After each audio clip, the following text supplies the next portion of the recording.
معاہے کے لال بہتر مستقبل کے خواب سجائے یورپ کے سفر پر روانہ ہوئے۔ رخصت ہوتے وقت سب نے اپنی ماؤں، بہنوں اور بیوی بچوں کو حوصلہ دیا ہوگا کہ ماں، بہت جلد گھر کے حالات اچھے ہو جائیں گے، بہن کی شادی دھوم دھام سے کریں گے، سارا قرضہ چکا دوں گا، بے کو اچھی تعلیم دلاؤں گا۔ بو کو کہا ہوگا پریشان نہ ہونا، بچوں کا خیال رکھنا، جلد تم سب کو بلا لوں گا، مکان بھی بن جائے گا اور بچوں کو اچھے اسکولوں میں تعلیم دلائیں گے۔ بہن کو کہا ہوگا کہ اچھے دن آنے والے ہیں، تم کو سب کچھ لے کر دوں گا، وغیرہ وغیرہ۔ مگر جانے والے مسافر کو کیا پتا تھا کہ سب خواب خواب ہی رہیں گے۔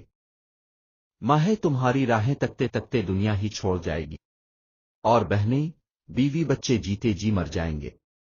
کاش ایسا نہ ہوتا، ویسا نہ ہوتا، مگر رب العزت کو یہی منظور تھا، وقت آ چکا تھا، ہمیشہ رہنے والی زندگی انتظار میں تھی۔ صرف دل سے دعا ہے کہ سب کی باڈیاں مل جائیں تاکہ لواحقین کو کبھی نہ ختم ہونے والا انتظار نہ کرنا پڑے۔